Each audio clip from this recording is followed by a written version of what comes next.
আসসালামু আলাইকুম প্রিয় অনার্স তৃতীয় বর্ষের শিক্ষার্থীবৃন্দ, অনলাইন ভিডিও ক্লাসে স্বাগতম। আশা করছি সবাই তোমরা ভালো আছো এবং স্বাস্থ্যবিধি মেনে চলছো। এর আগের এক ক্লাসে আমরা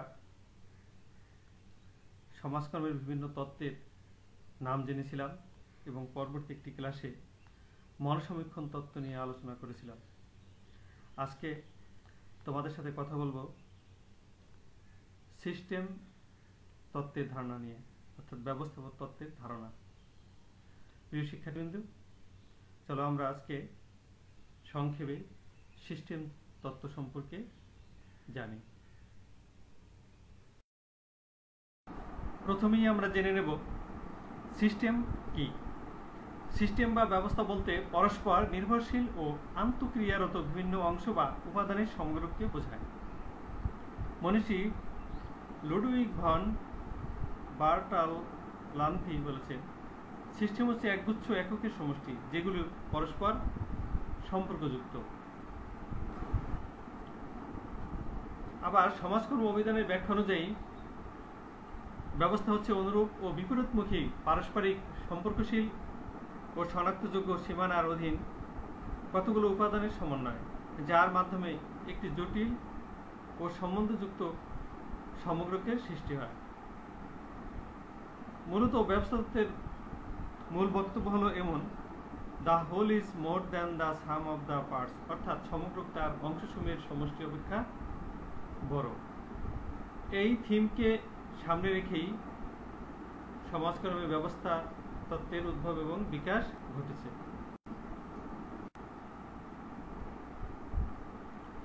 আসলে সিস্টেম তত্ত্ব প্রত্যেক মানুষকে একান্ত এককভাবে এবং একইভাবে সামষ্টিকভাবে বুঝতে সাহায্য করে। সিস্টেম তত্ত্বের উদ্ভাবক হিসেবে লুডউইগ ভন বার্টাললানথিকেই কৃতিত্ব দেওয়া হয়। এই তত্ত্বের বিকাশে তিনি বিভিন্ন ডিসিপ্লিন যেমন দর্শন, মনোবিজ্ঞান, নিউরোফিজিওলজি ইত্যাদি হতে ধারণা গ্রহণ করেছেন। 70 দশকের শুরুর দিকে সমাজকর্মে সিস্টেম তত্ত্বের ব্যবহার উল্লেখযোগ্য মাত্রায় বাড়তে থাকে। এ সময় অনুশীলন প্রক্রিয়া সহ বিকশিত হতে থাকে, যা সিস্টেম তত্ত্বের উপর ব্যাপকভাবে নির্ভরশীল ছিল। ওই দশকের শেষের দিকে এবং 80 দশকের প্রথম দিকে পরিবেশগত জীবন আদর্শ, সক্ষমতা ইত্যাদি অনুশীলন প্রক্রিয়া বিকশিত হয়, যা সবগুলোই সিস্টেম তত্ত্বেরকে ব্যবহার করে থাকে। এখানে উল্লেখযোগ্য যে প্রতিবেশগত প্রক্রিয়া এর অধিকাংশ বিষয়ই জৈবিক বিজ্ঞানসমূহ হতে গ্রহণ করেছে, যা হতে সাধারণ ব্যবস্থা তত্ত্ব প্রাথমিকভাবে বিকশিত হয়েছে।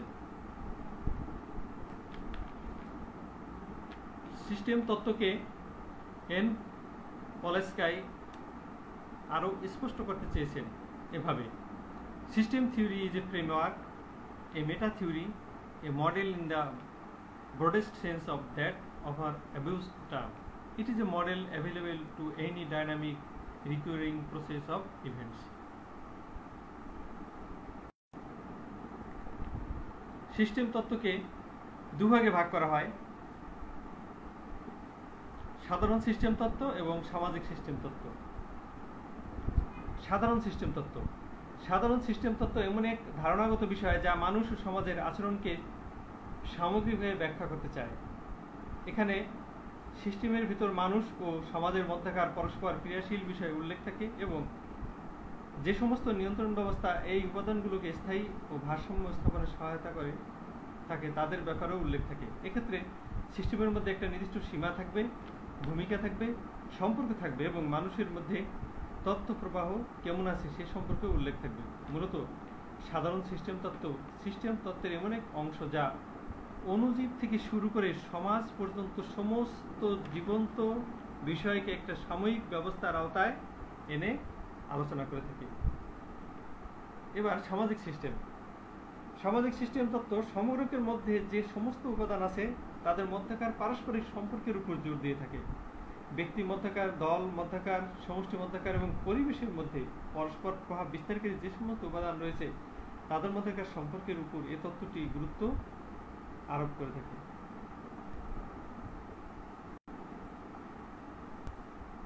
শিক্ষার্থীবৃন্দ, সিস্টেম তত্ত্বের পরিধি অত্যন্ত ব্যাপক।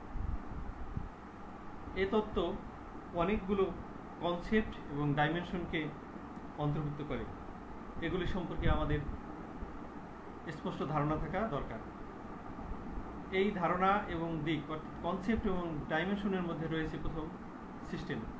আমরা পূর্বেই জেনেছি সিস্টেম বা ব্যবস্থা বলতে পরস্পর নির্ভরশীল ও আন্তঃক্রিয়ারত বিভিন্ন অংশ বা উপাদানের সমগ্রকে বোঝায়। সিস্টেম হলো এই সিস্টেম তত্ত্বের মূল ধারণা।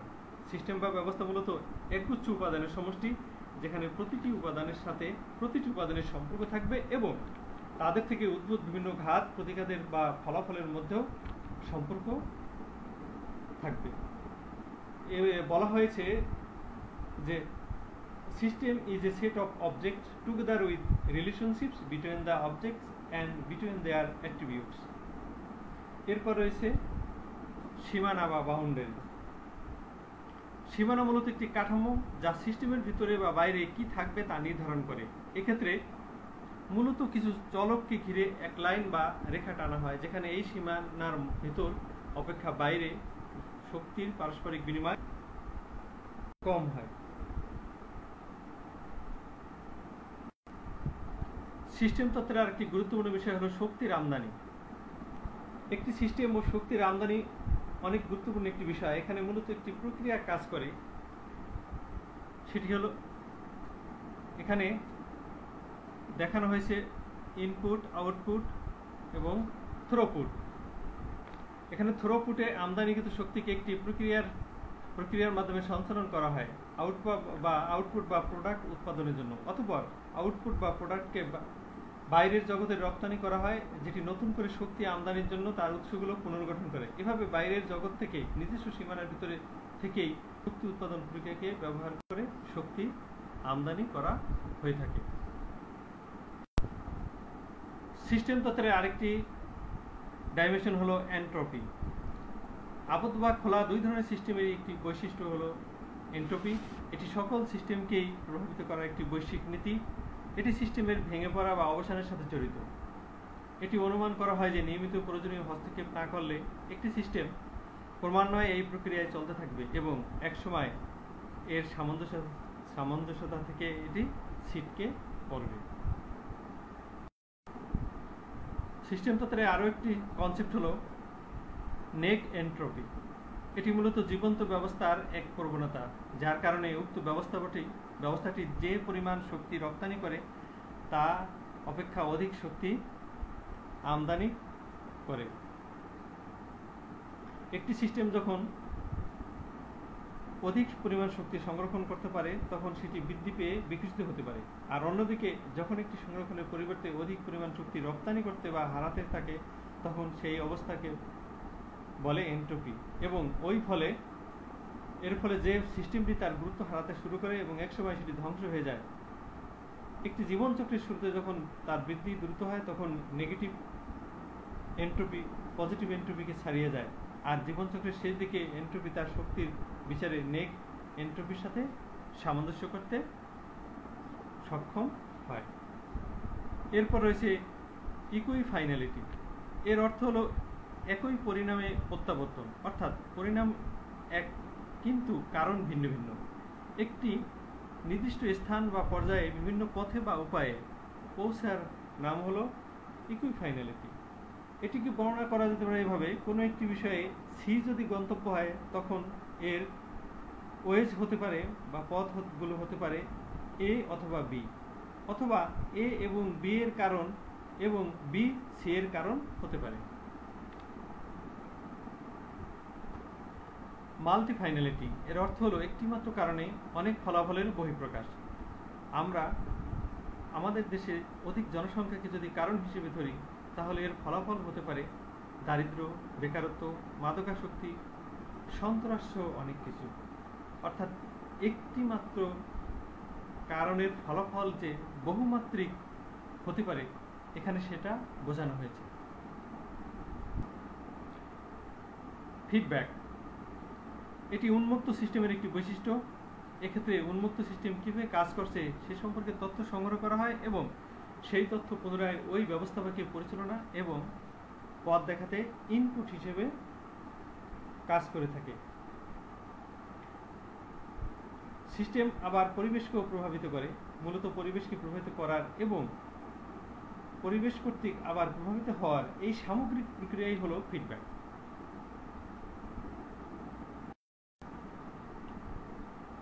উপসিস্টেম। প্রত্যেক সিস্টেমে বা ব্যবস্থাগুলি আবার উপসিস্টেম থাকে। এক্ষেত্রে দু ধরনের উপব্যবস্থা বা সিস্টেম লক্ষ্য করা যায়: সাধারণ উদ্দেশ্যমূলক উপসিস্টেম এবং বিশেষ উদ্দেশ্যমূলক উপসিস্টেম। সাধারণ উদ্দেশ্যমূলক উপসিস্টেম বৃহৎ ব্যবস্থাতে কোনো বিশেষায়িত ভূমিকা পালন করে না। অপরদিকে বিশেষ উদ্দেশ্যমূলক ব্যবস্থা কিন্তু বিশেষ ভূমিকা পালন করে। সুপার সিস্টেম, এটি সিস্টেমের চেয়ে বড় পরিসরে বিরাজমান। সিস্টেমগুলো এই সুপার সিস্টেমের অংশ মাত্র। যেমন আমাদের ঢাকা বিশ্ববিদ্যালয়কে একটি সুপার সিস্টেম বলা যায়। সেখানে এক একটি ইনস্টিটিউট বা বিভাগ এক একটি সিস্টেম হিসেবে কাজ করে। ফলন, একটি মাত্র বিষয়ে যখন একইভাবে দু ধরনের বৈশিষ্ট্য ধারণ করে, কখনো একটি বৃহৎ সিস্টেমের অংশ আবার কখনো বা নিজেই একটি সিস্টেম হিসেবে প্রতিষ্ঠিত হয়, তখন সেটিকে বলা হয় ফলন। যেমন একটি পরিবার, এটি একই সাথে তার বৃহৎ প্রতিবেশী এবং বিভিন্ন অনুষ্ঠান প্রতিষ্ঠানের মতো একটি উপাদান মাত্র, আবার একই পরিবার নিজেই একটি আলাদা সিস্টেম হিসেবেও বিবেচিত। পৃথকীকরণ। পৃথকীকরণ এমন এক গঠন যা সময়ের প্রেক্ষিতে সিস্টেমের মধ্যকার বিকাশগত ধারা এবং পরিবর্তনকে অথবা অপৃথকীকৃত সমগ্র থেকে পৃথকীকৃত অংশে গমন করে। প্রিয় শিক্ষার্থীবৃন্দ, এই ছিল সিস্টেম তত্ত্বের কনসেপ্ট এবং ডাইমেনশনগুলো। সমাজকর্মে সিস্টেম তত্ত্ব। আমরা পূর্বেই জেনেছি সমাজকর্মের অভিধানের ব্যাখ্যা অনুযায়ী ব্যবস্থা হচ্ছে অনুরূপ ও বিপরীতমুখী পারস্পরিক সম্পর্কশীল ও শনাক্তযোগ্য সীমানার অধীন কতগুলো উপাদানের সমন্বয়, যার মাধ্যমে একটি জটিল ও সম্বন্ধযুক্ত সম্পর্কের সৃষ্টি হয়। জটিল মিথস্ক্রিয়ায় পরিস্থিতিগুলোকে বিশ্লেষণ করার জন্য বিভিন্ন ডিসিপ্লিনের প্রয়োজনের প্রতিক্রিয়া হিসেবেই সিস্টেম তত্ত্বের উদ্ভব ও বিকাশ, যেখানে অংশ বিশেষের চেয়ে সমষ্টিকে গুরুত্ব বেশি দেওয়া হয়। এবং সিস্টেম তত্ত্বের মূল বক্তব্য হল the whole is more than the sum of the parts, অর্থাৎ সমগ্রক তার অংশসমূহের সমষ্টি অপেক্ষা বড়। শিক্ষার্থীবৃন্দ, চিত্রে তোমরা একটি সিস্টেম মডেলের উদাহরণ দেখতে পাচ্ছ। সমাজকর্ম অনুশীলনে সিস্টেম তত্ত্ব কিভাবে কাজ করে সেটি এখানে দেখানো হয়েছে। বিন্দু, পূর্ববর্তী স্লাইডে আমরা যে চিত্রটি দেখেছিলাম তাকে এইভাবে ব্যাখ্যা করা যায়: system theory in social work is based on the idea that behavior is influenced by a variety of factors that work together as a system. These factors include family, friends, social settings, economic class, and the environment at home. শিক্ষার্থীবৃন্দ, সমাজকর্ম অনুশীলনে system তত্ত্বের কিছু উপসিস্টেম রয়েছে। এর মধ্যে মৌলিক উপসিস্টেম হলো 4টি এবং সহায়ক উপসিস্টেম 2টি। মৌলিক উপসিস্টেমগুলোর মধ্যে রয়েছে পরিবর্তন প্রতিনিধি ব্যবস্থা, সাহায্যার্থী ব্যবস্থা, লক্ষ্য ব্যবস্থা, কার্যক্রম ব্যবস্থা। এবং সহায়ক উপসিস্টেমের মধ্যে রয়েছে সম্পদ ব্যবস্থা এবং মূল্যবোধ ব্যবস্থা। প্রথমেই আমরা জানি যে পরিবর্তন প্রতিনিধি ব্যবস্থা বা চেঞ্জ এজেন্ট সিস্টেম কি।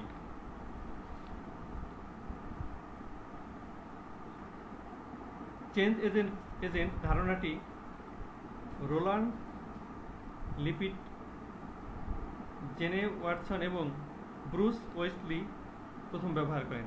তারা এটিকে বর্ণনা করেন বিভিন্ন আকৃতির সিস্টেম নিযুক্ত নানা বিষয়ের পারদর্শী ব্যক্তিবর্গের বৈচিত্র্যপূর্ণ সমাবেশ হিসেবে। সমাজকর্মীরা পরিবর্তন সাধন করে এবং মূলত ব্যক্তি অথবা তার পরিবেশের মধ্যে পরিবর্তন সাধন করে ব্যক্তির সমস্যার সমাধান করাই সমাজকর্মীর মুখ্য উদ্দেশ্য। সমাজকর্মী তাই পরিবর্তনের প্রতিনিধি হিসেবে পরিচিত। তবে ব্যক্তির সমস্যার কার্যকর সমাধানের জন্য সমাজকর্মী ছাড়াও আরও অনেকের অর্থাৎ অপেশাদার ব্যক্তির সাহায্যের দরকার হয়। এরাও পরিবর্তন প্রতিনিধি হিসেবে বিবেচিত। আর সমস্যাগ্রস্ত ব্যক্তির সমস্যা পরিস্থিতি পরিবর্তনে সমাজকর্মী এবং অন্যান্য যারা অবদান রাখবে তাদের সকলকে নিয়ে গড়ে ওঠে এই পরিবর্তন প্রতিনিধি ব্যবস্থা বা চেঞ্জ এজেন্ট সিস্টেম। এবং চেঞ্জ এজেন্ট সিস্টেমে যে কাজ করা হয় সেখানে তোমরা চিত্রে দেখতে পাচ্ছ যে ফোর্স ফর চেঞ্জ, বল প্রয়োগ করতে হয় পরিবর্তনের জন্য, রিকগনাইজ অ্যান্ড ডিফাইন প্রবলেম, সমস্যাকে সংজ্ঞায়িত করা হয় এবং স্বীকৃতি দেওয়া হয়, প্রবলেম সলভিং সমস্যার সমাধান, এবং মেজার, ইভ্যালুয়েট অ্যান্ড কন্ট্রোল। পরবর্তীতে ইমপ্লিমেন্টেশন অ্যান্ড চেঞ্জ এবং ট্রানজিশন ম্যানেজমেন্ট। এভাবে চেঞ্জ এজেন্ট কাজ করে থাকে। সাহায্যার্থী ব্যবস্থা বা ক্লায়েন্ট সিস্টেম।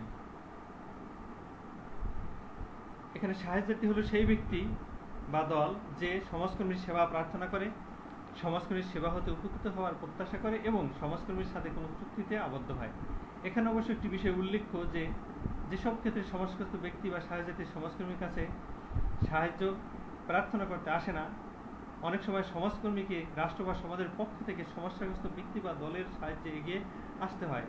যেভাবেই হোক না কেন, পরিবর্তন প্রতিনিধি ব্যবস্থা যে ব্যক্তি বা দলকে সাহায্য করতে চায় তাকে নিয়ে গড়ে ওঠে ক্লায়েন্ট সিস্টেম। ক্লায়েন্ট সিস্টেম অবশ্য দু ধরনের সাহায্যার্থী থাকে, প্রকৃত সাহায্যার্থী, আরেকজন হলো সুপ্ত সাহায্যার্থী। প্রকৃত সাহায্যার্থী হলো সেই ব্যক্তি যে সমস্যার মূল ভুক্তভোগী। এক্ষেত্রে সমাজকর্মী মূলত ওই ব্যক্তির সমস্যা সমাধানের লক্ষ্যেই কাজ করে। আর সুপ্ত সাহায্যার্থী সমস্যাগ্রস্ত বা প্রকৃত সাহায্যার্থীর সমস্যা সমাধান করলে যারা পরোক্ষভাবে উপকৃত হবে তারাই সুপ্ত সাহায্যার্থী। লক্ষ্য ব্যবস্থা। সমস্যা সমাধানের জন্য পরিবর্তনের প্রতিনিধি ব্যবস্থা যাদের মধ্যে পরিবর্তন আনতে চায় তাদেরকেই নিয়ে গড়ে ওঠে লক্ষ্য ব্যবস্থা। এখানে একটি বিষয় লক্ষণীয় যে সাহায্যার্থী ব্যবস্থা ও লক্ষ্য ব্যবস্থা প্রায় একে অন্যের সাথে মিশে যায়। সাহায্যার্থী ব্যবস্থা লক্ষ্য ব্যবস্থার পরিণত হতে পারে যদি পরিবর্তন প্রতিনিধি মনে করে যে সাহায্যার্থী ব্যবস্থার মধ্যেই পরিবর্তন আনয়ন প্রয়োজন। মোট কথা, পরিবর্তন প্রতিনিধি যাদের পরিবর্তন আনতে চায় তারাই লক্ষ্য ব্যবস্থার অন্তর্ভুক্ত। Action system. অ্যাকশন বা কার্যক্রম ব্যবস্থা শব্দটির মাঝে গোটা সামাজিক অবস্থার বিষয়টি অন্তর্ভুক্ত। পরিবর্তন প্রচেষ্টার অন্তর্ভুক্ত সকল গুরুত্বপূর্ণ ব্যক্তিকে এর আওতায় বিবেচনা করতে হয়। পরিবর্তন প্রতিনিধি লক্ষ্য ব্যবস্থার পরিবর্তন আনার জন্য বিভিন্ন কর্মসূচি গ্রহণ করেন এবং বিভিন্ন ব্যক্তি, দল বা প্রতিষ্ঠানকে এ সকল কর্মসূচির সাথে যুক্ত করে থাকেন। সম্পদ ব্যবস্থা। সমস্যা সমাধান প্রক্রিয়ার পরিবর্তন প্রতিনিধি চারপাশের সম্পদ ব্যবহার করেন। এ সম্পদ হতে পারে বস্তুগত বা অবস্তুগত। এরপর রয়েছে মূল্যবোধ ব্যবস্থা। পরিবর্তন প্রতিনিধি বা সমাজকর্মীকে তার কার্যক্ষেত্রে অনেক ধরনের মূল্যবোধ নিয়ে কাজ করতে হয়। এ সকল মূল্যবোধের মধ্যে সুষ্ঠু সমন্বয় সাধনের উপরই তার সফলতা নির্ভর করে থাকে। মূল্যবোধ ব্যবস্থাগুলো কয়েক ভাগে বিভক্ত, যেমন সর্বজনীন মূল্যবোধ, সামাজিক মূল্যবোধ, পেশাগত মূল্যবোধ, প্রাতিষ্ঠানিক মূল্যবোধ, সমাজকর্মীর মূল্যবোধ, সাহায্যার্থীর মূল্যবোধ। প্রিয় শিক্ষার্থীবৃন্দ, সিস্টেম তত্ত্বের ব্যবহারের ক্ষেত্রে উপসিস্টেমগুলোর মধ্যে আমরা 6টি উপসিস্টেম এখানে আলোচনা করলাম। প্রথম 4টি ছিল মৌলিক উপসিস্টেম এবং পরের 4টি অর্থাৎ সম্পদ ব্যবস্থা এবং মূল্যবোধ ব্যবস্থা ছিল সহায়ক উপসিস্টেম। এই উপসিস্টেমগুলো নিয়েই আসলে সিস্টেম তত্ত্ব গড়ে উঠেছে।